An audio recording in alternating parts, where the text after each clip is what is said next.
One of the hardest things in filmmaking is knowing when to kill your babies, which is always how I've heard the expression, kill your babies, kill your darlings. Very violent expression. But anyways, essentially what it means is deleting stuff, getting rid of stuff that you're really attached to in the betterment of the overall film, overall package.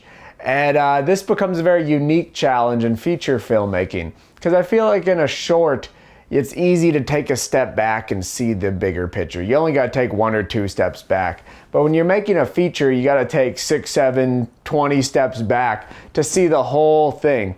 And there's times when a scene really works on its own, but then each step back, you're like, oh, this is killing the pacing, the rhythm. This doesn't work with this character's arc. It kind of butts heads and it detracts from an emotional beat or something. And when the movie I want to focus on today is my rom-com Hiccups. Hiccups actually had a 2.5-hour edit at first. And I sat there, I'm like, you can't make a 2.5-hour rom-com. And I didn't want to cut it arbitrarily. I wanted to cut it purposefully. Like, never cut stuff just to make stuff shorter unless that shortness is adding a pacing that improves the movie. But anyways, it was long and I'm like, I gotta cut this down, and I wound up cutting maybe 30 minutes and got it under 2 hours, and I'm like, that's good enough.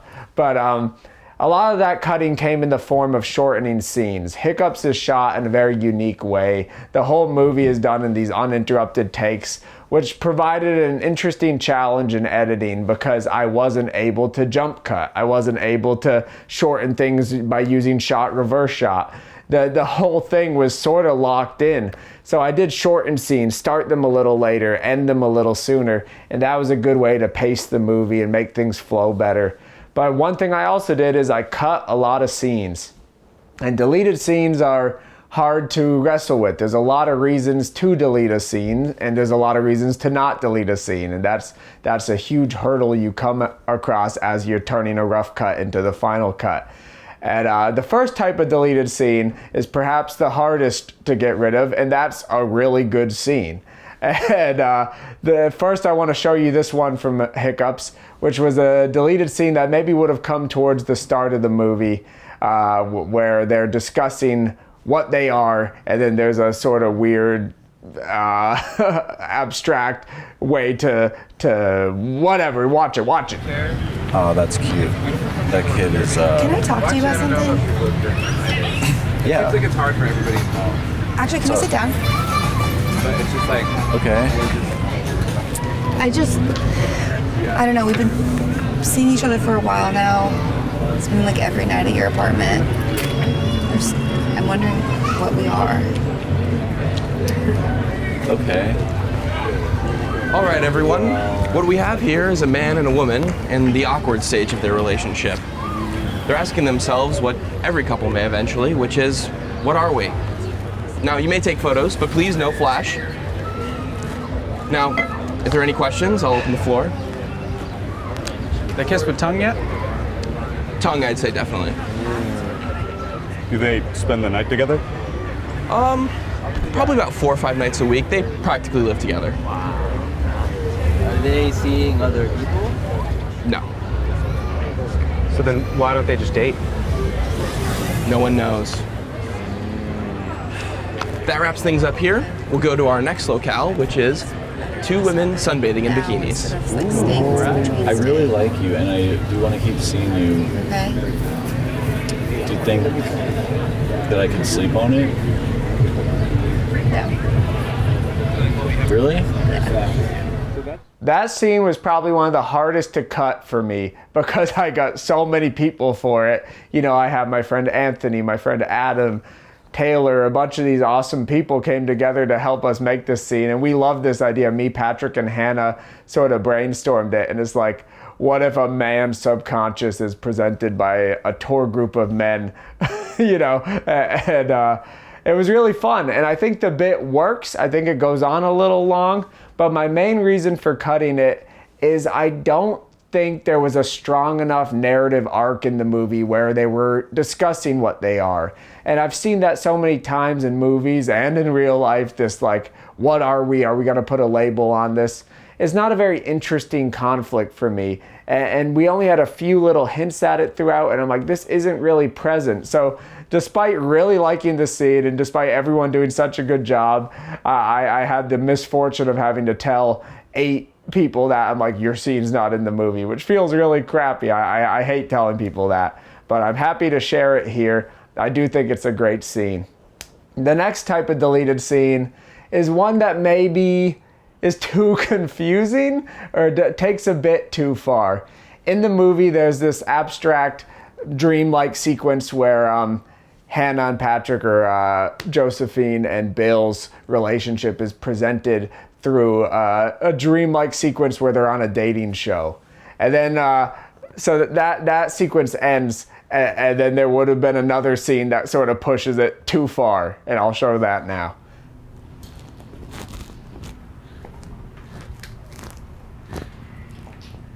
She barely recognized me, man. But I must have existed. You do. somewhere I'm before. I'm sure she saw you walking on the street or riding the subway. Do I walk?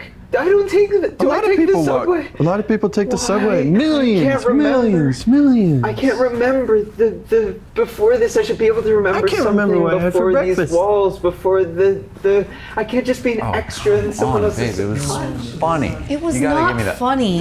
It's gonna go viral. They're gonna Oh clip my god, that. who gives a fuck if it goes viral? So awkward. You could cut the tension with a knife. Well, that's what I was gonna say. Is that you could cut the tension with a knife, and that's a very important part of telling a joke.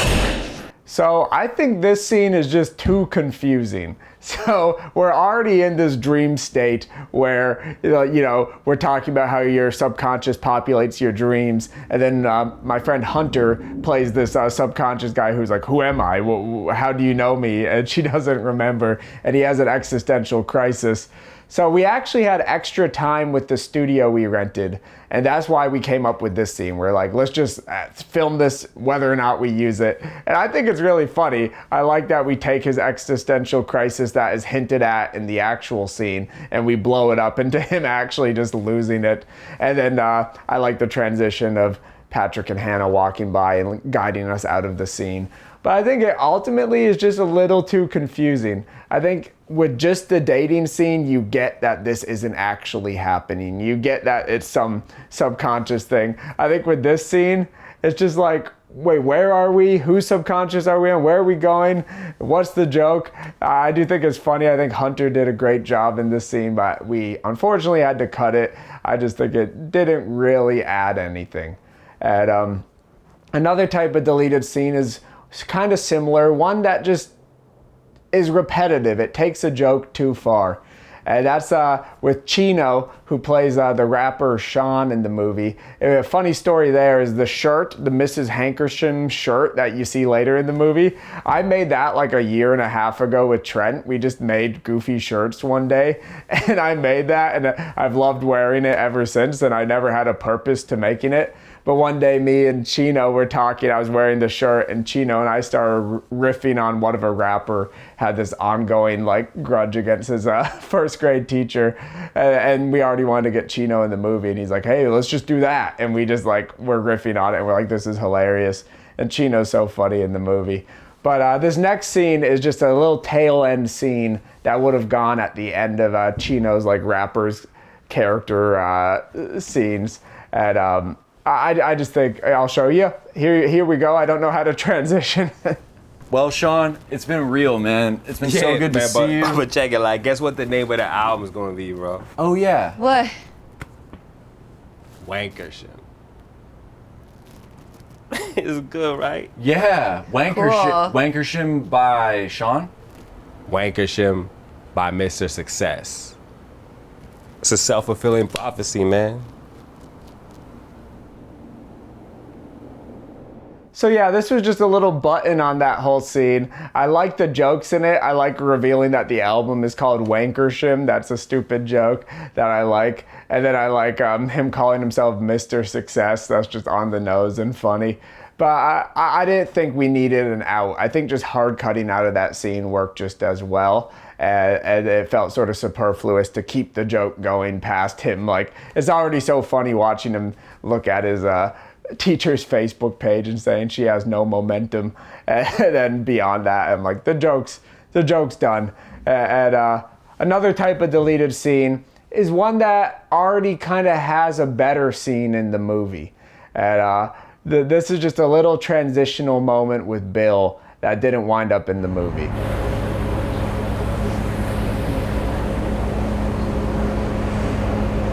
I could totally go out like propeller guy right now, you know, just slip and fall off the back of this boat and bounce my head off some giant metal protrusion, rendering me unconscious until I fall into a deep, dark, icy, cold abyss.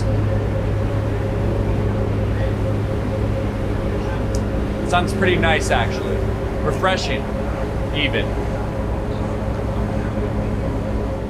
In the movie, Bill talks about Propeller Guy from Titanic, the guy who hits his head, and we thought it'd be fun to do a callback where Bill starts to want to be Propeller Guy because things aren't going well. But in the movie, we have a scene where Bill's laying on the ground, sort of thinking about his life and his patterns and stuff, that he communicates sort of the state he's in a lot better than this scene would have. I think the Propeller Guy scene is funny, like him bringing it back up. But the one where he's laying on the ground talking about this hole he's dug for himself communicates the same point more poignantly, and it reveals more about the character. And this ultimately just felt unnecessary. But I do like Patrick's delivery a lot, and I wanted to share that. Next is a scene that is maybe, when you have a scene that works, it's a great scene. It serves its purpose, it transitions, but you just have to cut it for pacing. You're just like, this is too long to get there. And part of the movie that I really enjoyed structuring was scenes that would like play into each other, and you jump back and forth chronologically and have these little lines that guide you there. And this was one of those scenes. Oh my gosh. What? Don't look. What? Oh, it's my ex. She's like right behind me. No. Are you fucking with me? Yeah. It's funny you say that because my ex and I actually used to ride this ferry all the time. Really? Yeah. Oh, God. You have an ex? Oh my God. I had like a whole life before I met you. Oh no. We're not ready to talk about exes yet? I don't have any exes. None? No? You're the first one. Really? First and the only. So your first kiss? Uh-huh. So sweet. Yeah. Pretty good at it for a newbie. Thanks. Yeah. Practice a lot on my hand. Too much tongue though. Yeah? Yeah. In the movie, there's a scene where Bill and Josephine are watching their first kiss, and she's critiquing it.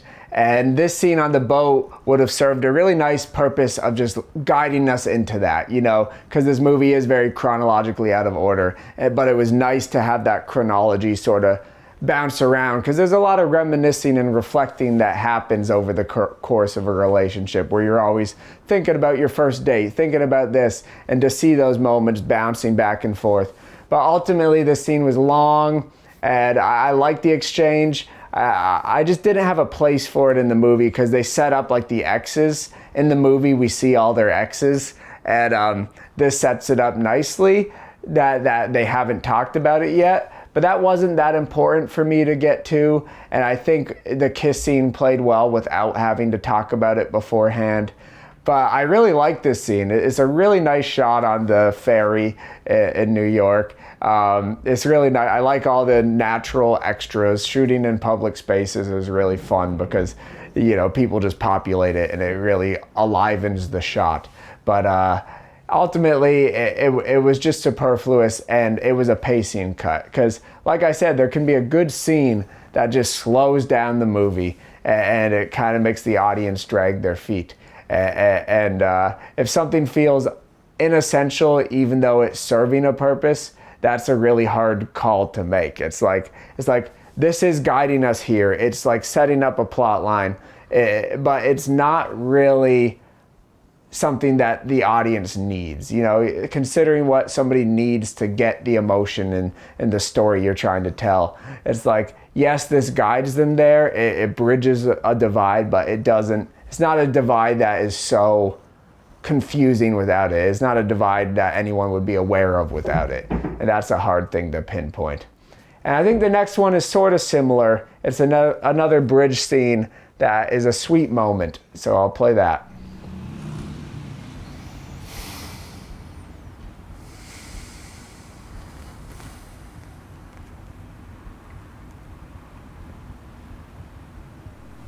Where's your hand? Where is it?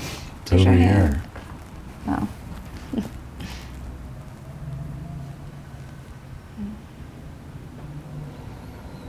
Are you gonna stay the night tonight? Yeah, I don't have anything going on tomorrow that I know of. Good. I like it when you stay the night.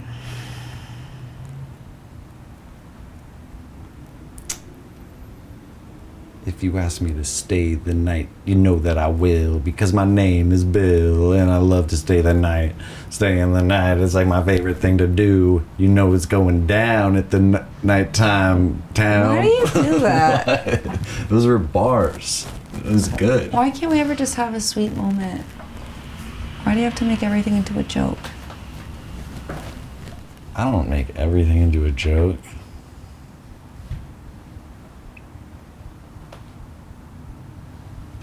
Do I? What I really liked about this scene is it was a sweet moment between them. I think there's a number of sweet moments in the movie, but we didn't have a lot. And this one played, I think our impetus for shooting this scene is we wanted a sweet moment that then is sort of like starts to showcase their problems where Bill can't take things seriously or can't just let a sweet moment be sweet, which is something I think we all relate to on either side of the equation, where sometimes it's hard to be vulnerable and show our sweet side. And ultimately, this is another bridge scene. I like how at the end he looks into the camera and says, "Do I do that?" That was supposed to go into the dream sequence about the dating show, you know, to really set that up, to tee that up as like showing that he doesn't take things seriously. But regardless, I don't think we needed to tee that up once again. I think it worked without it. And I think the whole scene to get there is a little long and meandering, even though it's nice to watch. It's nice to watch a sweet moment between them. I think sweet moments are important in rom-coms. It's nice to be like, oh, this romance we're following has a real good thing at the core. The nugget that all the messiness is worth it for. You know, that's the feeling you want to build in a rom-com. You want all the funniness and everything to be around this like pocket of sweetness. And I do think we lost a little of that without this scene because there's only so many sweet scenes in the movie. But regardless, it was once again a bridge that didn't need to bridge. It was a pointless bridge, and it was a little long, and when I was looking at a 2.5 hour runtime on a rom-com, I'm like, time to be brutal. And of the year, Hiccups is probably the one that saw the most brutal cuts. I had a machete on the timeline. I was like, nope, gone, that's gone. And I cut so much crap. And I really like the crap I cut. There's a lot of good scenes here. And I'm glad to share it with you for all my friends who acted in these scenes and brought them to life and made them as great as they were. But ultimately, that's what I was saying. A feature is hard because you got to really step back and see the whole thing. And that's hard to see sometimes. You zoom out on the timeline and it's like a million little things and you're like, what even is this? So that's a skill that I've really honed over making features. As much as I'd love to say like you can make shorts and start to get that skill, I think you really have to make features to learn how to pace a feature, to learn how to structure a feature. Ultimately, I think you're going to always be a little messy square one. You know, my first feature, probably my first couple features, had a lot of like strange, not pacing issues, but structural issues. They felt a little, there were sudden turns. We Are Sasquatch has a very sudden third act twist that at the time I thought was funny, but I think it could have been earned a little more. 31 Days in Marshall, North Carolina has a moment that is also like a sudden twist and the character stays and it's a little unearned, it's a little confusing, but also you know that's just the growing pains of making movies, and that's why I encourage people to make low stakes movies the first time. Like, if you're one of those people that gets financing for an expensive short and then you get financing for an expensive feature, you're making your first feature and you're learning all this in an expensive, high stakes environment. But if you create a $0 movie or just a couple $100 movie, you could really let those stakes be low and then let those mistakes happen. You know, it's okay. Your movies don't need to be perfect. Those mistakes are lessons, but they're also beautiful. Like once you learn a lesson, you can't make something flawed that way again. And I think that's really a special thing. As silly as it sounds, some flaws you unlearn, and flaws are beautiful. And it's special to capture those flaws before you learn how to get rid of them. And I'm so glad I've made all the movies I have, because there's such a trajectory and arc of learning and polishing and getting rid of the things that don't work. And I think there's a charm and a valuable thing to see when somebody is flawed. Yeah, I hope this video was interesting to you. Thanks for watching. I hope to do more behind the scenes sort of stuff about the 12 movies. And yeah, I'm just excited. I have more deleted scenes. Maybe I'll do another video like this for other movies, but I don't know. Thanks so much for watching. I love you guys. Excuse me. I love movies. Have a nice day. Bye-bye.